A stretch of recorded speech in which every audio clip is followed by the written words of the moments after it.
ವರ್ಷದ ಮೊದಲನೆಯ ಹಬ್ಬವಾಗಿರುವಂಥ ನಿಮ್ಮೆಲ್ಲರ ಯುಗಾದಿ ಹಬ್ಬ. ವಿಶೇಷವಾಗಿ ಬಾಳೆ ಎಲೆಯಲ್ಲಿ ಊಟ ಮಾಡಲು ನೀವೆಲ್ಲ ಕಾಯ್ತಿರ್ತೀವಲ್ಲ ಈ ಹಬ್ಬ ಸಲುವಾಗಿ. ಹಾಗಿದ್ರೆ ಬಾಳೆ ಎಲೆ ತುಂಬುವಷ್ಟು ನಾವು ಇವತ್ತು ಐಟಮ್ ಮಾಡೋಣ ಬನ್ನಿ. ಹಾಗೆ ನೋಡೋಣ ಬನ್ನಿ ಯಾವ್ಯಾವ ರೆಸಿಪಿ ಯಾವ್ಯಾವ ಐಟಮ್ನ ಮಾಡಿದ್ದೀನಿ ಅಂತ ನಿಮಗೆ ತೋರಿಸ್ಕೊಡ್ತೀನಿ. ವಿಡಿಯೋನ ಪೂರ್ತಿಯಾಗಿ ನೋಡಿ. ಇಲ್ಲಿ ಸ್ವಲ್ಪ ಟಿಪ್ಸ್ಗಳನ್ನು ಕೂಡ ನಿಮಗೆ ಶೇರ್ ಮಾಡಿದ್ದೀನಿ. ಪೂರ್ತಿಯಾಗಿ ನೋಡಿ, ಸಬ್ಸ್ಕ್ರೈಬ್ ಮಾಡ್ಕೊಳ್ಳಿ ಹೊಸದಾಗಿ ನೋಡೋರು. ಇಂಥ ರುಚಿಯಾದ ವಿಶೇಷವಾದ ಅಡುಗೆ ಮಾಡಿ ತಿನ್ನೋದೇ ಒಂದು ಹಬ್ಬ ಅಲ್ವಾ. ನಾನಿಲ್ಲಿ 10 ಐಟಮ್ಗಳನ್ನು ಮಾಡಿದ್ದೀನಿ, ವಿಧವಾದ ಐಟಮ್ಗಳನ್ನು ಮಾಡಿದ್ದೀನಿ. ಹೆಂಗೆ ಫಟಾಫಟ್ ಅಂತ ಮಾಡಿದ್ದೀನಿ, ಅದರೊಳಗೆ ಸ್ವಲ್ಪ ಟಿಪ್ಸನ್ನು ಹೆಂಗೆ ಉಪಯೋಗಿಸ್ತೀನಿ ಜಲ್ದಿ ಮಾಡಲಿಕ್ಕೆ, ಎಣ್ಣೆ ಕಡಿಮೆ ಬಳಸಲಿಕ್ಕೆ ಮತ್ತು ಗ್ಯಾಸ್ ಉಳಿಸ್ಲಿಕ್ಕೆ ಯಾವ ರೀತಿ ಮಾಡಿದ್ದೀನಿ ಅಂತ ತೋರಿಸ್ಕೊಡ್ತೀನಿ ಬನ್ನಿ. ಇಲ್ಲಿ ಮಿಕ್ಸ್ಡ್ ಕಾಳುಗಳನ್ನು ತೊಗೊಂಡಿದ್ದೀನಿ. ಬಟಾಣೆ, ಕಡಲೆ ಎಲ್ಲ ಮಿಕ್ಸ್ ಆಗಿದೆ. ಇದನ್ನು ಒಂದು ಪಾತ್ರೆಯಲ್ಲಿ ಹಾಕಿ ಇಟ್ಟಿದ್ದೀನಿ. ಇದರ ಜೊತೆಗೆ ವೆಜಿಟೇಬಲ್ಸು ಯಾವುದ್ಯಾವುದು ಅಂದರೆ ಬೀನ್ಸು, ಫ್ಲವರ್ ಮತ್ತು ಗಜ್ರಿನ ಮೇಲ್ಗಡೆ ಪಾತ್ರೆಯಲ್ಲಿ ಇಟ್ಟು ಅದನ್ನು ಒಂದು ಕುಕ್ಕರಲ್ಲಿ ಇಟ್ಟು ಕುದಿಸ್ಕೊತಾ ಇದ್ದೀನಿ. ಇದ್ರ ಪಕ್ಕಕ್ಕೆ ಹೋಳಿಗೆಗೆ ಹೂರಣ ಮಾಡಲಿಕ್ಕೆ ಬೇಳೆನ ಇಟ್ಟಿದ್ದೀನಿ ಸಣ್ಣ ಕುಕ್ಕರ್ನಲ್ಲಿ. ಇದು ಸ್ವಲ್ಪ ಜಾಸ್ತಿ ನೀರು ಹಾಕಿದ್ದೀನಿ. ಇದು ಕಟ್ಟನ್ನು ಸಾಂಬಾರಿಗೆ ಉಪಯೋಗಿಸ್ಕೊಳ್ತಾ ಇದ್ದೀನಿ. ಅವೆರಡು ಕುಕ್ಕರು ರೆಡಿ ಆಗೋವರೆಗೂ ಬೇಳೆ ಮತ್ತು ಕಾಳುಗಳು ರೆಡಿ ಆಗೋಕ್ಕೆ ಟೈಮ್ ತೊಗೊತೈತೆ. ಹಾಗಾಗಿ ನಾನಿಲ್ಲಿ ಕೋಸಂಬರಿಗೆ ರೆಡಿ ಮಾಡ್ಕೊತಾ ಇದ್ದೀನಿ. ಕೋಸಂಬರಿಗೆ ಹೆಸರುಬೇಳೆ ನೆನೆ ಇಟ್ಟಿದ್ದೆ. ಅದ್ರ ಜೊತೆಗೆ ಹೆರ್ಜಿರುವಂಥ ಸೌತೆಕಾಯಿ ಮತ್ತು ಈರುಳ್ಳಿ, ಸಣ್ಣಾಗಿ ಕಟ್ ಮಾಡ್ಕೊಂಡಿರುವ ಈರುಳ್ಳಿ ಮತ್ತು ಹಸಿ ಕೊಬ್ಬರಿಯನ್ನು ಹಾಕಿ ಕೋಸಂಬರಿನ ರೆಡಿ ಮಾಡಿಕೊಂಡೆ. ಇದಕ್ಕೆ 2 ಹಸಿರು ಮೆಣಸಿನ್ಕಾಯಿ ಕಟ್ ಮಾಡ್ಕೊಂಡು ಹಾಕ್ಕೊಂಡೆ. ಇದಕ್ಕೆ ಉಪ್ಪು ಆಮೇಲೆ ಹಾಕ್ಕೊತೀನಿ. ಈಗ ಬದನೆಕಾಯಿ ಎಣ್ಗಾಯಿ ಮಾಡಲಿಕ್ಕೆ ಚೆನ್ನಾಗಿರುವಂಥ ಬದನೆಕಾಯಿನ ತೊಗೊಳ್ಬೇಕು. ಹಸಿರಾಗಿರುವಂಥ ಬದನೆಕಾಯಿ ತೊಗೊಂಡಿದ್ದೀನಿ. ಬದನೆಕಾಯಿ ಸ್ಟಫಿಂಗ್ ಮಾಡ್ಕೊಳ್ಳೋಕೆ ಒಂದು ಮಸಾಲೆ ರೆಡಿ ಮಾಡ್ಕೊತೀನಿ. ಹುರಿದ ಶೇಂಗದ ಕಾಳು, ಗುರೆಳ್ಳು ಅಂದರೆ ಹುಚ್ಚೆಳ್ಳು 2 ಟೇಬಲ್ ಸ್ಪೂನ್ ಹಾಕಿ ಇದಕ್ಕೆ ಬೆಳ್ಳುಳ್ಳಿ ಮತ್ತು ಜೀರಿಗೆ, ಕೊತ್ತಂಬರಿ ಸೊಪ್ಪು, ಅರ್ಧ ಟೊಮೆಟೊ ಮತ್ತು 2 ಹಸಿರು ಮೆಣಸಿನ್ಕಾಯಿ ಮತ್ತು ಅರ್ಧ ಈರುಳ್ಳಿಯನ್ನು ಹಾಕಿ ಇದನ್ನು ಗ್ರೈಂಡ್ ಮಾಡ್ಕೊಳ್ಳೋಣ. ಮತ್ತು ಹಸಿ ಕೊಬ್ಬರಿಯನ್ನು ಸ್ವಲ್ಪ ಹಾಕ್ಕೊಂಡಿದ್ದೀನಿ. ಉಪ್ಪು ರುಚಿಗೆ ಹಾಕ್ಕೊಂಡು ಇದನ್ನು ಗ್ರೈಂಡ್ ಮಾಡಿಕೊಂಡೆ. ಇವಾಗ ಗ್ರೈಂಡ್ ಮಾಡ್ಕೊಂಡಾದ ತಕ್ಷಣ ಇದಕ್ಕೆ ಮಧ್ಯೆ 2 ಭಾಗ ಮಾಡಿ ಈ ರೀತಿ 4 ಭಾಗ ಮಾಡಿ ಇದನ್ನು ಪೂರ್ತಿಯಾಗಿ ತುಂಬ್ಕೊಳ್ತಾ ಇದ್ದೀನಿ. ಚೆನ್ನಾಗಿ ತುಂಬ್ಕೊಂಡಾದಮೇಲೆ 1 ಟೀ ಸ್ಪೂನಷ್ಟು ಬಾಳಿಗೆಯಲ್ಲಿ ಎಣ್ಣೆ ಹಾಕಿ ಒಂದೇ 1 ಟೀ ಸ್ಪೂನಷ್ಟು ಹಾಕ್ಕೊಂಡಿದ್ದೀನಿ. ಇದನ್ನು ಚೆಂದಾಗಿ ಎಣ್ಣೆಗೆ ಹುರ್ಕೊಳ್ಳೋಣ. ಬದನೆಕಾಯಿನ ಇದು ಸ್ವಲ್ಪ ಮೆತ್ತಗಾಗಬೇಕು. ಬದನೆಕಾಯಿ ಈ ರೀತಿ 1 ಸರಿ 2 ಸರಿ ಕೈ ಆಡಿಸಿ ಒಂದು ಸ್ವಲ್ಪ ಲಿಡ್ ಕ್ಲೋಸ್ ಮಾಡಿ ಇಡ್ರಿ, ತಾನ ಮೆತ್ತಗಾಗ್ತೈತಿ. ಆಮೇಲೆ ಅದೇ ಬಾಳಿಗೆ ಒಳಗೆ 1 ಟೀ ಸ್ಪೂನಷ್ಟು ಎಣ್ಣೆ ಹಾಕ್ತೀನಿ. ಹಾಕಿ ಸ್ವಲ್ಪ ಎಣ್ಣೆ ಬಿಸಿ ಆಗಲಿ. ಇದಕ್ಕೆ ಸಾಸಿವೆ ಜೀರಿಗೆ ಹಾಕ್ಕೊಳ್ತೀನಿ. ಇದ್ರೊಳಗೆ ನಾನು ಒಗ್ಗರಣೆ ಹಾಕ್ಕೊಳ್ತಾ ಇದ್ದೀನಿ. ಇದಕ್ಕೆ 1-2 ಕರಿಬೇವು ದಳ, ಅರ್ಧ ಕಟ್ ಮಾಡ್ಕೊಂಡಿರುವಂಥ ಈರುಳ್ಳಿ ಮತ್ತು ಇದು ಸ್ವಲ್ಪ ಮೆತ್ತಗಾಗಲಿ ಈರುಳ್ಳಿ, ಇದ್ರ ಜೊತೆಗೆ ಬದನೆಕಾಯಿ ಜೊತೆಗೆ. ಆಮೇಲೆ ಅರ್ಧ ಟೊಮೆಟೊನ ಹೆಚ್ಚಿ ಹಾಕ್ಕೊಳ್ತಾ ಇದ್ದೀನಿ. ಇದೆಲ್ಲ ಹಾಕಿರೋ ಪದಾರ್ಥ ಪೂರ್ತಿಯಾಗಿ ಮೆತ್ತಗಾಗಬೇಕು. ಸ್ವಲ್ಪ ಉಪ್ಪನ್ನು ಹಾಕ್ಕೊಳ್ಳಿ, ಜಲ್ದಿ ಮೆತ್ತಗಾಗ್ತದೆ. ಆಮೇಲೆ ರುಬ್ಕೊಂಡಿರುವಂಥ ಮಸಾಲೆನ ಹಾಕ್ಕೊಳ್ತಾ ಇದ್ದೀನಿ. ಸ್ವಲ್ಪ ಅದೇ ಜಾರಿಗೆ ಸ್ವಲ್ಪ ನೀರು ಹಾಕ್ಕೊಳ್ಳಿ. ತೆಳುವಾದ ಕನ್ಸಿಸ್ಟೆನ್ಸಿ ಒಳಗೆ ಬರ್ತೈತಿ. ಇದಕ್ಕೆ 1 ಟೇಬಲ್ ಸ್ಪೂನ್ ಅಚ್ಚ ಖಾರದ ಪುಡಿ, ಅರಿಶಿನ ಹಾಕಿ ಇನ್ನೊಂದು ಸ್ವಲ್ಪ ಬೇಯಿಸ್ಕೊಳ್ಳೋಣ. ಅದಾದಮೇಲೆ ಕೊತ್ತಂಬರಿ ಸೊಪ್ಪು ಹಾಕಿ 1-2 ನಿಮಿಷ ಬೇಯಿಸ್ಕೊಂಬಿಟ್ರೆ ಆಗೋಯಿತು. ಆಮೇಲೆ ಕುದಿಸಿಟ್ಟಿರುವಂತಹ ಕಾಳು ಮತ್ತು ತರಕಾರಿ ಚೆನ್ನಾಗಿ ಬೇಯ್ದಿದೆ. ಇದಕ್ಕೂ ಕೂಡ ಈಗ ಒಗ್ಗರಣೆ ಹಾಕ್ಕೊಳ್ತಾ ಇದ್ದೀನಿ. ಈಗ 1 ಟೀ ಸ್ಪೂನಷ್ಟು ಎಣ್ಣೆ ಹಾಕಿದ್ದೀನಿ. ಸಾಸಿವೆ, ಜೀರಿಗೆ, ಕರಿಬೇವು ಮತ್ತು ಅರ್ಧ ಈರುಳ್ಳಿ ಸ್ವಲ್ಪ ಮೆತ್ತಗಾಗಲಿ. ಸ್ವಲ್ಪ ಉಪ್ಪು ಹಾಕೋಣ. ಉಪ್ಪು ಹಾಕಿ ಇದಕ್ಕೆ ಹಸಿರು ಮೆಣಸಿನ್ಕಾಯಿ ಪೇಸ್ಟ್ ಮಾಡಿ 1 ಟೀ ಸ್ಪೂನಷ್ಟು ಹಾಕಿದ್ದೀನಿ. ಆಮೇಲೆ ಅರಿಶಿಣದ ಪುಡಿ, ಆಮೇಲೆ ಕುದಿಸಿಕೊಂಡಿರುವಂತಹ ತರಕಾರಿನ ಹಾಕ್ಕೊಳ್ತಾ ಇದ್ದೀನಿ. ಇದಕ್ಕೆ ಮೇಲ್ಗಡೆ ತುರಿದಿಟ್ಕೊಂಡಿರುವಂತಹ ಹಸಿ ಕೊಬ್ಬರಿಯನ್ನು ಹಾಕ್ಕೊಳ್ತಾ ಇದ್ದೀನಿ. ಬೀನ್ಸ್ ಪಲ್ಯಗೆ ಹಸಿ ಕೊಬ್ಬರಿ ತುಂಬ ಟೇಸ್ಟ್ ಕೊಡುತ್ತೆ. ಆಮೇಲೆ ಕೊತ್ತಂಬರಿ ಸೊಪ್ಪು ಹಾಕಿ 2-3 ನಿಮಿಷ ಈ ಥರ ಬೇಯಿಸ್ಕೊಂಡ್ರೆ ಆಗೋಯಿತು. ನಾವು ಹಾಕಿರೋ ಪದಾರ್ಥ ಮೆತ್ತಗಾದರೆ ತಿನ್ನಲಿಕ್ಕೆ ತುಂಬ ಚೆನ್ನಾಗಿರುತ್ತೆ. ಈಗ ಕಾಳುಗಳಿಗೆ ಒಗ್ಗರಣೆ ಹಾಕ್ಕೊಳ್ತಾ ಇದ್ದೀನಿ. ಇದಕ್ಕೂ ಕೂಡ 1 ಟೀ ಸ್ಪೂನ್ ಸಾಸಿವೆ, ಜೀರಿಗೆ, ಕರಿಬೇವು, ಅರ್ಧ ಈರುಳ್ಳಿ ಮತ್ತು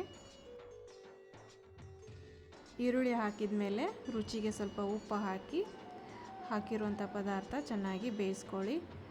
ಇದಾದಮೇಲೆ 1 ಟೀ ಸ್ಪೂನಷ್ಟು ಹಸಿರು ಮೆಣಸಿನ್ಕಾಯಿ ಪೇಸ್ಟನ್ನು ಹಾಕ್ಕೊಳ್ತಾ ಇದ್ದೀನಿ. ಆಮೇಲೆ ಅರ್ಧ ಟೊಮೆಟೊ.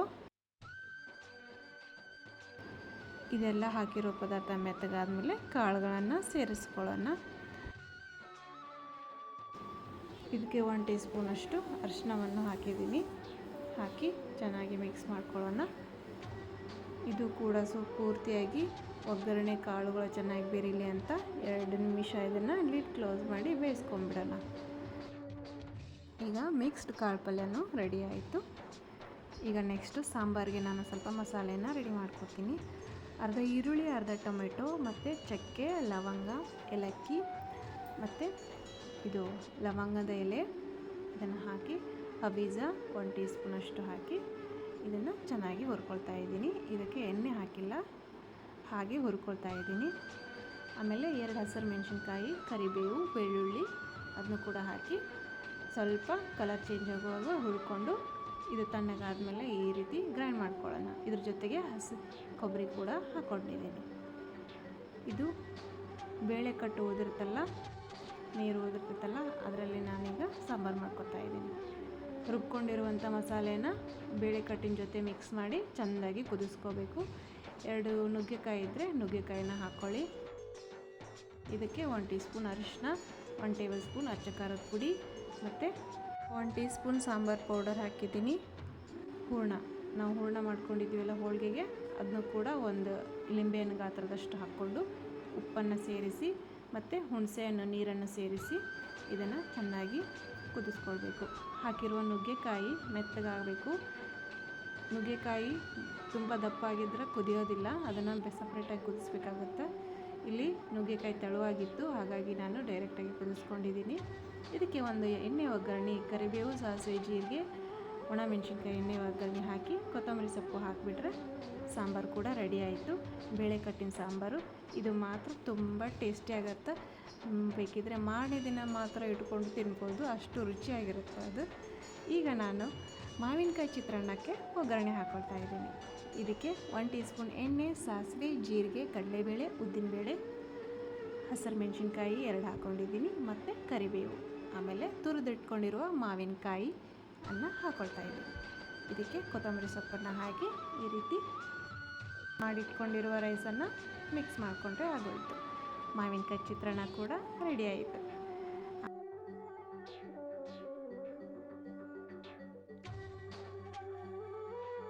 ಆಮೇಲೆ ಮೊಸರನ್ನ ಮಾಡ್ಕೊಳ್ಳಿಕ್ಕೆ ಒಂದು ಪಾತ್ರೆಯಲ್ಲಿ ಮಾಡ್ಕೊಂಡಿರುವಂಥ ರೈಸನ್ನು ಆರಲಿಕ್ಕೆ ಇಟ್ಟಿದ್ದೆ. ಇದು ತಣ್ಣಗಾದ್ಮೇಲೆ ಮೊಸರನ್ನ ಸೇರಿಸಬೇಕು. ಇದಕ್ಕೆ ನಾನು ಸಾಂಬಾರಿಗೆ ಒಗ್ಗರಣೆ ಹಾಕಿದ್ನಲ್ಲ, ಅದೇ ಒಗ್ಗರಣೆಗೆ ಸ್ವಲ್ಪ 1-2 ಬೆಳ್ಳುಳ್ಳಿ ಹಾಕಿದ್ದೀನಿ. ಹಸಿ ಬೆಳ್ಳುಳ್ಳಿನ ಹಾಕಿದ್ದೀನಿ. ಅದೇ ಇವಾಗ ಈ ರೈಸ್ಗೆ ಕೂಡ ಯೂಸ್ ಮಾಡ್ಕೋತಾ ಇದ್ದೀನಿ. ಇದಕ್ಕೆ ಉಪ್ಪನ್ನು ಹಾಕಿ 1 ಕಪ್ನಷ್ಟು ಮೊಸರು ಮತ್ತು ಹಾಲು ಮಿಕ್ಸ್ ಮಾಡಿಕೊಂಡು ಹಾಕ್ಕೊಳ್ತಾ ಇದ್ದೀನಿ. ಹಾಲು ಮೊಸರು ಸ್ವಲ್ಪ ಮಿಕ್ಸ್ ಮಾಡ್ಕೊಂಡು ಹಾಕ್ಕೊಳ್ಳಿ, ತುಂಬ ಚೆನ್ನಾಗಿ ಟೇಸ್ಟ್ ಬರ್ತೈತಿ. ಜಾಸ್ತಿ ಹಾಕಿದಷ್ಟು ಮೊಸರನ್ನ ತುಂಬ ಚೆನ್ನಾಗಿ ಕಾಣ್ತೈತಿ. ಇದಕ್ಕೆ ಕಲಿಸಿದಾದ್ಮೇಲೆ ದಾಳಂಬ್ರಿ ಕಾಳುಗಳನ್ನು ಹಾಕ್ಕೊಂಡ್ರೆ ತುಂಬ ಚೆನ್ನಾಗಿರುತ್ತೆ. ಈಗ ಮೊಸರನ್ನ ಕೂಡ ರೆಡಿ ಆಯಿತು. ಈಗ ಶಾವಿಗೆ ಪಾಯಸ ಮಾಡ್ಕೊಳ್ತಾ ಇದ್ದೀನಿ. ನೆಕ್ಸ್ಟು ಇದಕ್ಕೆ 1 ಟೇಬಲ್ ಸ್ಪೂನ್ ತುಪ್ಪ ಹಾಕಿ ದ್ರಾಕ್ಷಿ ಮತ್ತು ಗೋಡಂಬಿನ ತುಪ್ಪದಲ್ಲಿ ಹುರ್ಕೊಳ್ತಾ ಇದ್ದೀನಿ. ಸ್ವಲ್ಪ ಕಲರ್ ಚೇಂಜ್ ಆದಮೇಲೆ ಇದನ್ನು ಒಂದು ಪ್ಲೇಟಿಗೆ ಎತ್ತಿಟ್ಟು ಅದೇ ಪಾತ್ರೆಗೆ 1 ಕಪ್ನಷ್ಟು ಹಾಲು ಹಾಕಿದ್ದೀನಿ. ನೀವು ನೀರು ಬೆರಿಕೆ ಹಾಲನ್ನು ಹಾಕೋಬಹುದು. ನಾನು ನೀರು ಬೆರಿಕೆ ಹಾಲನ್ನು ಹಾಕ್ಕೊಳ್ತಾ ಇದ್ದೀನಿ. ಈಗ ಇದು ಹಾಲು ಸ್ವಲ್ಪ ಕುದಿ ಬಂದಮೇಲೆ ಇದಕ್ಕೆ ಅರ್ಧ ಕಪ್ನಷ್ಟು ಶಾವಿಗೆ ಹಾಕ್ಕೊಂಡಿದ್ದೀನಿ. ಶಾವಿಗೆ ಹಾಲು ಸ್ವಲ್ಪ ಚೆನ್ನಾಗಿ ಕುದಿಬೇಕು. ಕುದ್ದಾದಮೇಲೆ ಇದಕ್ಕೆ 2 ಟೇಬಲ್ ಸ್ಪೂನ್ ಸಕ್ಕರೆ ಯೂಸ್ ಮಾಡಿದ್ದೀನಿ. ಸಕ್ಕರೆ ಹಾಕ್ಕೊಳ್ತಾ ಇದ್ದೀನಿ. ಸಕ್ಕರೆ ಕೂಡ ತುಂಬ ಚೆನ್ನಾಗಿ ಕರಿಗಾದ್ಮೇಲೆ ಇದಕ್ಕೆ ನಾವು ತುಪ್ಪದಲ್ಲಿ ಕರೆದಿರುವ ಗೋಡಂಬಿ ಮತ್ತು ಒಣ ದ್ರಾಕ್ಷಿಯನ್ನು ಹಾಕ್ಕೊಳ್ತಾ ಇದ್ದೀನಿ. ಇದಾದಮೇಲೆ ಏಲಕ್ಕಿ ಪೌಡರ್ 1 ಟೀ ಸ್ಪೂನಷ್ಟು ಹಾಕಿ ಚೆನ್ನಾಗಿ ಕುದಿಸ್ಕೊಂಡ್ರೆ ಆಗೋಯ್ತು. ಪಾಯಸ ಕೂಡ ರೆಡಿ ಆಯಿತು. ಈಗ ಎಲ್ಲ ಆಯಿತು. ಹೋಳಿಗೆ ಮಾತ್ರ ಚಪಾತಿ ಉಳೀತು ಲಾಸ್ಟ್. ಹೋಳಿಗೆ ಮಾತ್ರ ನಾನು ಆಲ್ರೆಡಿ ವಿಡಿಯೋನ ಅಪ್ಲೋಡ್ ಮಾಡಿದ್ದೀನಿ. ಅದರದ್ದೇ ಮಾಹಿತಿ ನಿಮಗೆ ಬೇಕಾದರೆ ಕೆಳಗಡೆ ಡಿಸ್ಕ್ರಿಪ್ಷನ್ನಲ್ಲಿ ಕೊಟ್ಟಿರ್ತೀನಿ, ನೀವು ಚೆಕ್ ಮಾಡ್ಕೊಳ್ಳಿ. ಹೋಳಿಗೆ, ಹೂರಣ ಮತ್ತು ಕಣಕ ರೆಡಿಯಾಗಿತ್ತು. ಹೋಳಿಗೆ ಕೂಡ ರೆಡಿಯಾಗಿತ್ತು. ಈಗ ಹೋಳಿಗೆ ಕೂಡ ಮಾಡ್ಕೊತಾ ಇದ್ದೀನಿ. ಇದ್ರ ಜೊತೆಗೆ ಚಪಾತಿನೂ ಕೂಡ ರೆಡಿ ಮಾಡಿಕೊಂಡೆ. ಎಲ್ಲ ಮುಗಿದ್ಮೇಲೆ ಕರೆದಿರುವ ಪಾಪಡ್ ಚಿಪ್ಸ್ ಬೇಕಲ್ವಾ, ಹಾಗಿದ್ರೆ ನಾನಿಲ್ಲೇ ಸಂಡಿಗೆ ಮತ್ತು ಚಿಪ್ಸನ್ನು ಕರ್ಕೊಳ್ತಾ ಇದ್ದೀನಿ.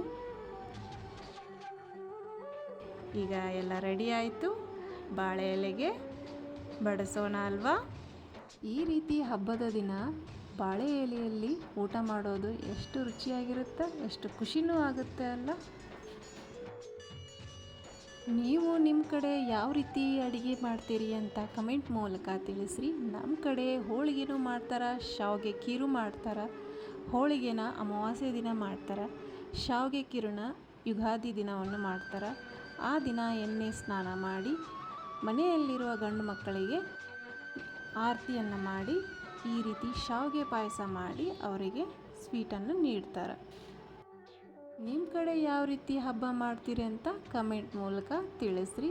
ಹಾಗಿದ್ರೆ ಊಟ ಎಲ್ಲ ಆದಮೇಲೆ ತಾಂಬೂಲ ಬೇಕೇ ಬೇಕಲ್ಲ. ಒಂದು ತಾಂಬೂಲ ಕೂಡ ಈ ಊಟದ ಜೊತೆ ರೆಡಿಯಾಗಿದೆ ನೋಡಿ. ನಿಮ್ಮೆಲ್ಲರಿಗೂ ಯುಗಾದಿ ಹಬ್ಬದ ಶುಭಾಶಯ ತಿಳಿಸುತ್ತಾ, ಈ ರೆಸಿಪಿ ಇಷ್ಟ ಆಗಿದ್ದರೆ ಲೈಕ್ ಮಾಡಿರಿ, ಶೇರ್ ಮಾಡಿರಿ, ಸಬ್ಸ್ಕ್ರೈಬ್ ಮಾಡಿರಿ. ನೆಕ್ಸ್ಟ್ ವಿಡಿಯೋದಲ್ಲಿ ಸಿಗ್ತೀನಿ. Thank you.